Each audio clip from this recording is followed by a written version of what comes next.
Okay, guys, we are back with Chapter 9 of Hide and Seek. I've been grounded indefinitely. So here we go. Let's see what happens on Chapter 9. As always, if you like the game, you can download the app. The link is in the description below. Here we go. Let's get to it. Chapter 9. Most parents ground their children for a short amount of time to make them think about what they did wrong. But to be grounded indefinitely is not fair, especially in this house. The only escape from the mansion prison now is through the internet. Thankfully, there's video chat to vent your frustrations. Abby, it's so unfair. From what you've told me, you're basically been a homebody for the past few weeks. Now it's just not your decision to be a homebody. Well, except I made some new friends and I can't play with them. Maybe that's for the best. So I made some new friends, and they're all my age, and we played hide and seek together. But they were all better than me at hide and seek, so I stormed off because I knew they were cheating. I mean, they can't be that good at hide and seek. You thought I was a cheater. You should play with these kids. Now that I'll never see them again, you just said that you don't like them because they cheat at hide and seek. I never said I didn't like them. I just got mad and left. But I wasn't going to stop hanging out with them. I don't know, you seem to think you're the best at hide and seek. It's not tough to imagine that you'd stop talking to people over losing. I'm not a sore loser. You are, Reed. Just admit it. Can you just be a friend and admit that I'm in a really crummy situation, please? I'm not allowed to step foot out of the house. Even you have to admit that's harsh. It is harsh. Thank you. I'm sorry that you have to deal with that now. Also, I think there's something going on with Mr. Harmon. Something strange. What do you mean? Well, I overheard the Harmons arguing. Something about how it can't happen again. What can't happen again? I don't know, but something is happening. And then this thing with Jasper. Jasper, the boy that's my age. Yeah, well, when I left the house after they all cheated at hide and seek, I was walking back home. He ran up to me and grabbed me and then he kissed me. What? No. Wait, really? He didn't kiss you? What would you think? Why would you think that? We are just friends. I thought for sure that's what you were about to say. No way. Can you please stop talking about this? Alright, don't have a temper tantrum. I'm trying to tell you something important. Then tell me already. He grabbed me and he told me that my life may be in danger. What? Yeah, he said that, then he ran off. He didn't tell you how? No, but I think it has something to do with Mr. Harmon.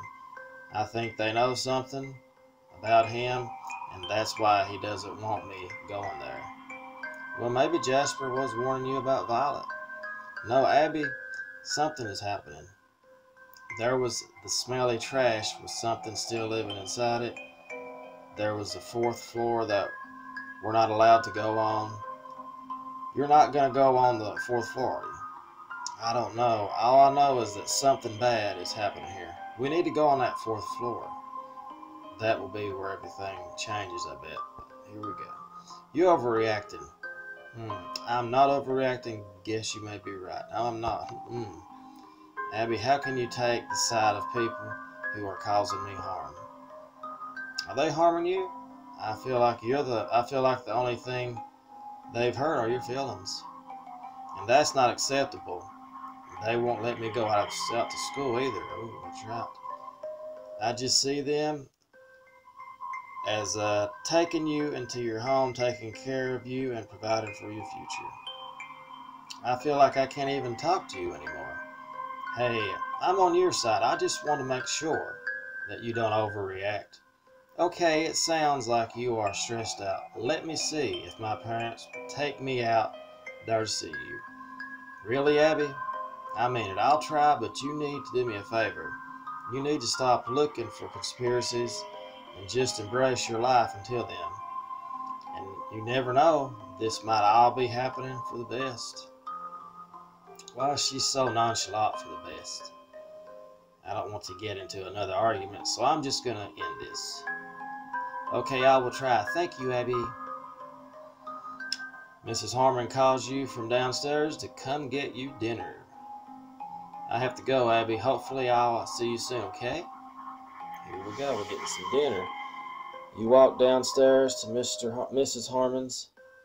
Is there waiting for you holding a notebook. Hi, Reed. Thank you for coming down for dinner. Hi, Mrs. Harmon. We're eating a little earlier than usual, aren't we? Oh, I thought we'd have a nice big dinner together tonight. Well, okay, what's with the notebook? I have no idea what you're talking about, Reed. What the hell? Run now and never come back. What is this? Hope you're okay with that. With an early dinner, you understand, don't you? What's going on? Yes, I think I do. Why is she sending me a cryptic message? Mrs. Harmon closes the notebook and walks back into the kitchen. I just have to put it on the plates, so go wash up and get your brother washed up for dinner, okay? Yes, ma'am. Then you see why she suddenly walked away so fast. Mr. Harmon is coming down the stairs. He looks over to you. Hi, Reed. What were you and my lovely wife talking about? Oh, we're talking about dinner, of course. Mrs. Harmon said it would be ready soon and asked me if I'm okay with spicy tacos. We're having spicy tacos tonight? Yes, I guess so. Do you know when it's going to be ready? Not for another hour, I think. Oh, good. Then I'll be upstairs prepping for my next project. I'm excited about this one. As soon as Mr. Harmon walks to the fourth floor and closes the door, you sprint upstairs to Caleb's room. When you enter his room, Caleb is on the ground playing with toys. You crouch next to him, he won't look at you. Hey, Caleb, I know you don't want to talk to me, but we have to leave. What? He's still not speaking. He only shakes his head. Well, here we go. Caleb, this isn't up for debate. We're leaving right now. I think Caleb's already been possessed, people. No, he talked. Caleb, please, Mrs. Harmon warned me that we have to get out. I think Mr. Harmon might do something bad to us. I'm not going anywhere. Why don't you want to go? I can't. Mr. Harmon said that I can't leave. I don't care what he said. No, Reed, put me down. As you hold tight to him, you feel something wet on his back.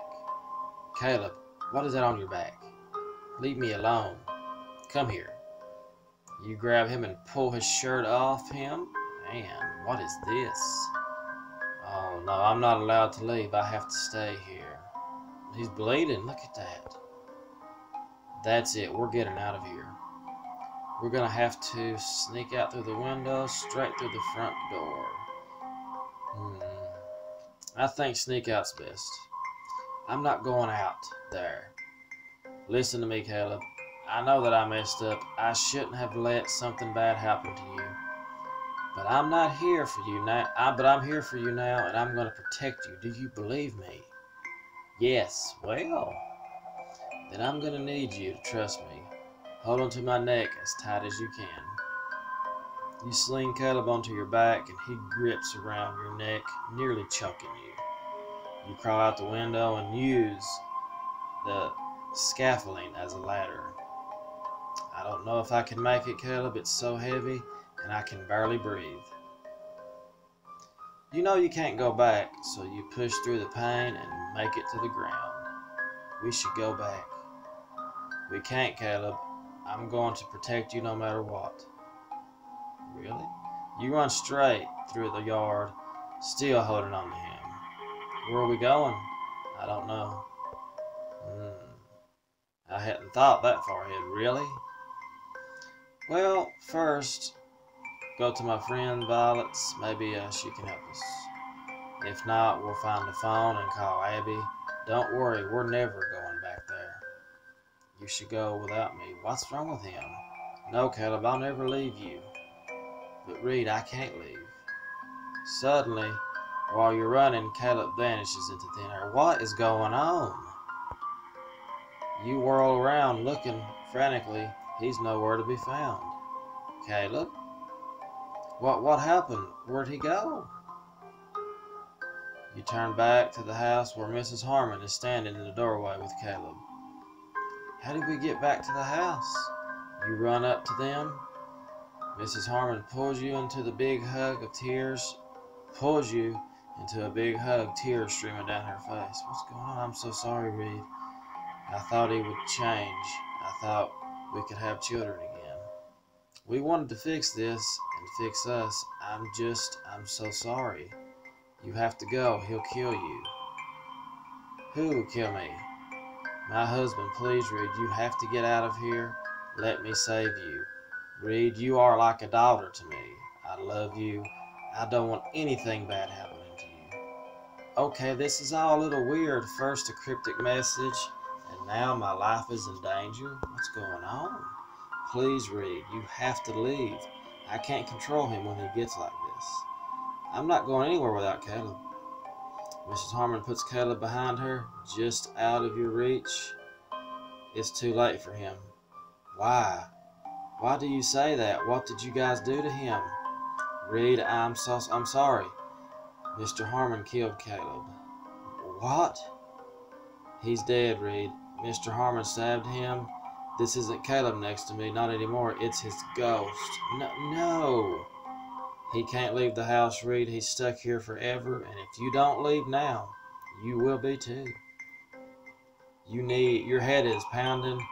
You begin to feel lightheaded. How could he be dead? I would have seen him. I would have been there to protect him. You have to leave before Mr. Harmon comes back. Please, Reed, run far away from here. She tries to usher you from the property. I'm not leaving without Caleb. You can't keep him. Please, Reed, I love you. Just run away before this happens to you. You reach for Caleb, but she pushes you back and you land heavily on the ground. Pain flares as the back of your head slams against a rock. My head hurts so bad I think it's bleeding. Mrs. Harmon goes inside, slamming the door. I can't get up. I feel so woozy. What does she mean Caleb is dead? He can't be dead. I would have protected him. But how did he disappear like that? Oh no, my head hurts. My body hurts and I feel like I'm fainting. It's throbbing and I'm having trouble keeping my eyes open. There's something strange happening. I think I can remember why my parents were killed. If I can remember, I might know why Caleb was murdered. Weird. This is weird. I don't have enough to do it. Don't try to remember. You try to get up, but your body just won't move. I have to save Caleb. I have to protect him. And then the world fades. You pass out. Reed, you need to wake up. Wake up. As your eyes slowly open, you see Jasper standing above you. She's not moving. Maybe we should leave her. Caroline, now's not the time. She's going to risk all of her lives. Caroline, you know I would never put you in harm's way, but Reed needs us now. Look, her eyes are open. What's happening?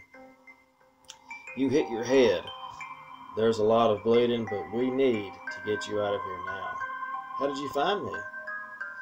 I got them. I saw them from the garden and screamed for them to help you. Mrs. Harmon, I didn't want him to find you like this. I found these kids and asked them to get you out of here. Can you walk? I'm not sure. I can barely keep my eyes open. She might have a concussion or worse. Hurry up, get her out of here. Mr. Harmon will be down from painting any minute now. We're losing her. She's fallen unconscious again. Get her out before he does something to her. I couldn't stand another day if anything bad happened to her. Jasper, it's okay, Reed. We're going now. We've got you now. You're going to be safe. You slip back into unconsciousness, but you can feel Jasper and Caroline carrying your body away. Will you survive your injury? If so, will you survive what comes after? Find out in the next chapter of Hide and Seek. There we have it, people. Another amazing chapter. We're really starting to get it going here. As always, if you love the game, if you're interested in it, you can download the app for free. Link is in the description. It's getting good, people. As always, thanks for watching. Leave a like, and I'll see you next time with another chapter of Hide and Seek.